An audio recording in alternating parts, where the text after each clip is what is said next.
राधे राधे, जय श्री कृष्ण। मैं रंजना आपके लिए लेकर आई हूँ श्री कृष्ण के अनमोल विचार। द्वापर युग में जिस तरह विष्णु अवतार भगवान कृष्ण ने सारथी के रूप में अर्जुन का साथ दिया था, माना जाता है ठीक उसी तरह वह किसी न किसी रूप में अपने भक्तों के कष्ट दूर करने के लिए उनके साथ होते हैं। इस कृष्ण स्तुति के सुनने से आप भी पाए प्रभु का आध्यात्मिक साथ।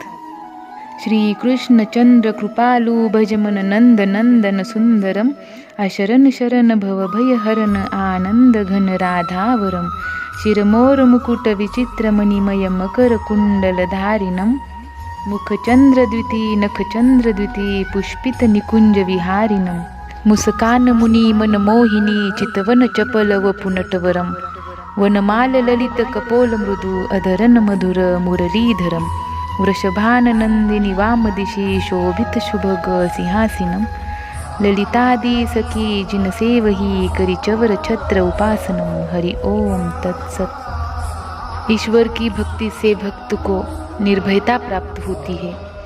वह इतना निर्भय हो जाता है कि मृत्यु का भय भी उसे डरा नहीं सकता। आत्मा में इतना बल बढ़ जाता है कि चाहे दुखों के पहाड़ टूट पड़े, वह दयानंद, श्रद्धानंद, लेकराम तथा अन्य वीरों की भांति कभी घबराता नहीं। भक्ति से प्राणी मात्र में प्रेम बढ़ता है, क्योंकि भक्ति करने से भक्त भगवान को पिता और अपने को उसका पुत्र समझने लगता है। इसी प्रकार सब जीवों को उसी के पुत्र समझकर भातृभाव के बंधन से बंध जाता है। उसके लिए मानव समाज में जाति, रंग, देश तथा ऊंच नीच सब भेदभाव मिट जाता है। ईश्वर भक्ति से सुख, शांति और आनंद की प्राप्ति होती है। सुख, शांति, आनंद में अंतर यह है कि सुख शारीरिक होता है, शांति मानसिक होती है और आनंद आत्मिक होता है। ईश्वर भक्ति से शरीर को सुख, मन को शांति और आत्मा को आनंद की प्राप्ति होती है। भक्ति का दूसरा लाभ यह है कि मनुष्य सब प्रकार के पापों का नाश हो जाता है और मानव अंदर बाहर से शुद्ध पवित्र हो जाता है। भक्ति से कृतज्ञता का नाश होता है। शास्त्रों ने बहुत बड़ा पाप कृतज्ञता को माना है और स्पष्ट कहा है कि ब्रह्म हत्यारे, शराबी, चोर, प्रतिज्ञा को भंग करने वालों का किसी प्रकार कल्याण हो जाए संभव है, परंतु कृतज्ञ का किसी प्रकार भी कल्याण नहीं होता। ईश्वर भक्ति से अभिमान का नाश होता है। दो दुर्गुण ऐसे हैं जो मनुष्य को अधःपतन की ओर ले जाते हैं। प्रथम निराशा, द्वितीय अभिमान। अभिमान 8 प्रकार के हैं।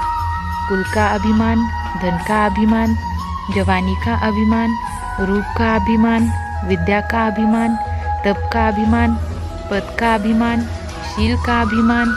ये सब प्रकार का अभिमान भक्ति से दूर हो जाते हैं। जिन्होंने गर्व किया मिट गए उनके वंश, तीनों कुल तुम जान लो रावण कौरव कंस। सब प्रकार की फकीरों, चिंताओं से छुटकारा मिल जाता है। हर हाल में खुशहाल रहने की वृत्ति बन जाती है। जन्म मरण के चक्र से छूटकर मोक्ष धाम को प्राप्त हो जाता है। आंतरिक शत्रु काम, क्रोध, लोभ, मोह, अहंकार, ईर्ष्या, द्वेष, बैर, विरोध आदि और बाह्य शत्रु जो उसे तंग करते हैं और दुख देते हैं, उन सब का भी निवारण हो जाता है और वह अजात शत्रु हो जाता है। किसी प्रकार का कोई शत्रु नहीं रहता, सब मित्र बन जाते हैं। कबीरा खड़ा बाजार में मांगे सबकी खैर, ना काहू से दोस्ती ना काहू से बैर। ईश्वर चिंतन या भक्ति करने से आत्मा महान बनता है। शक्तियों और गुणों का विकास होता है। मन प्रसन्न, शुद्ध और स्थिर होने लगता है। आप अकेले आए हैं और अकेले ही जाना है, इसलिए खुद पर भरोसा करो। चाहे बुरा ही क्यों न लग जाए, पर ऐसा सत्य जरूर भूलिए। लेकिन ऐसा झूठ मत बोलिए जो सत्य लगे।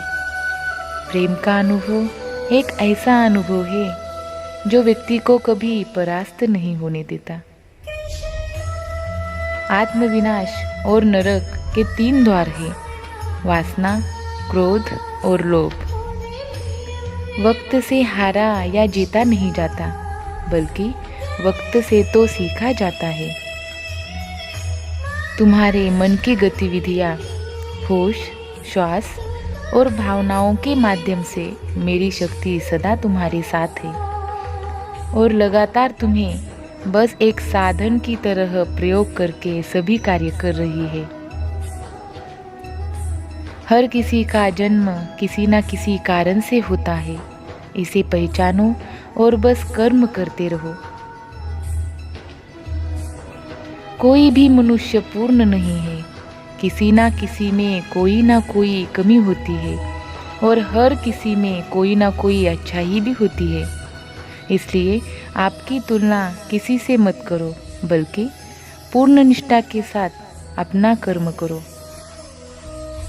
कर्मवीर मनुष्य ही अपनी पहचान बनाते हैं, जो कर्म नहीं करते वो विलुप्त हो जाते हैं। आत्मज्ञान की अग्नि कर्म के सभी बंधनों को भस्म कर देती है। हे अर्जुन, जैसे धगधगती आग लकड़ी को राख कर देती है। तू करता वही है जो तू चाहता है, फिर होता वही है जो मैं चाहता हूँ। तू वही कर जो मैं चाहता हूँ, फिर होगा वही जो तू चाहता है। भगवान कृष्ण कहते हैं, खुद पर विश्वास करो और अपना कर्म करते रहो। जिस व्यक्ति को कोई लगाव नहीं है, वह वास्तव में दूसरों से प्यार कर सकता है, क्योंकि उसका प्यार शुद्ध और दिव्य है। मुझे प्राप्त करने का एकमात्र तरीका प्रेम है। जो कुछ करना है करो, लोभ से नहीं, अहंकार से नहीं, वासना से नहीं, ईर्ष्या से नहीं, बल्कि प्रेम, करुणा, नम्रता और भक्ति से करो। कर्म करते समय न तो कोई नुकसान होता है और ना ही कोई परिणाम दोष होता है, लेकिन इस निस्वार्थ क्रिया की थोड़ी सी भी प्रगति हमें महान भय से बचाती है। जिसने अपने मन पर विजय प्राप्त कर ली है, उसके लिए मन सबसे अच्छा मित्र है, लेकिन जो ऐसा करने में असफल रहा है, उसके लिए मन सबसे बड़ा शत्रु है। तुम्हारा कर्तव्य ही तुम्हारा धर्म है। जीवन ना तो भविष्य में है ना अतीत में है। जीवन तो बस इस पल में है। जीवन तो इस क्षण का नाम है। तुम्हारी पीड़ा के लिए मेरे पास एक उद्देश्य है, तुम्हारे संघर्ष का एक कारण है और तुम्हारी सच्चाई का प्रतिफल है। मेरा विश्वास करो और हार मत मानो। वह मुझे प्रिय है जो सुख के पीछे नहीं भागता और ना दुख से दूर भागता है, ना शोक करता है ना लालसा करता है। मोह में पड़कर अपने कर्तव्य को ना भूले। संदेह करने वालों को ना तो इस दुनिया में और ना उस दुनिया में खुशी मिलती है। खुशी की कुंजी इच्छाओं की कमी है। धन्य है मनुष्य जन्म। स्वर्गवासी भी इस जन्म की कामना करते हैं, क्योंकि सच्चा ज्ञान और शुद्ध प्रेम मनुष्य को ही मिल सकता है। आपके सिवा दुनिया में कोई भी आपको परेशान नहीं कर सकता। कर्मयोगी अपने मन और बुद्धि की शुद्धि के लिए ही अपने शरीर, मन, बुद्धि और इंद्रियों के साथ आसक्ति रहित होकर कर्म करते हैं। इसलिए कर्म करो, फल की अपेक्षा मत करो। जब जीना ही है जिंदगी को, तो क्यों पल पल आंसू बहाए। एक बार हंसकर गले तो लगाओ गम को, ये गम आने से ही शर्माए। छोटी सी जिंदगी है, हंस के जियो। भुला के गम सारे दिल से जियो, उदासी में क्या रखा है मुस्कुरा के जियो, अपने लिए ना सही अपनों के लिए जियो। तो बोलो, हाथी घोड़ा पाल की, जय कन्हैया लाल की, राधे राधे, जय श्री कृष्ण।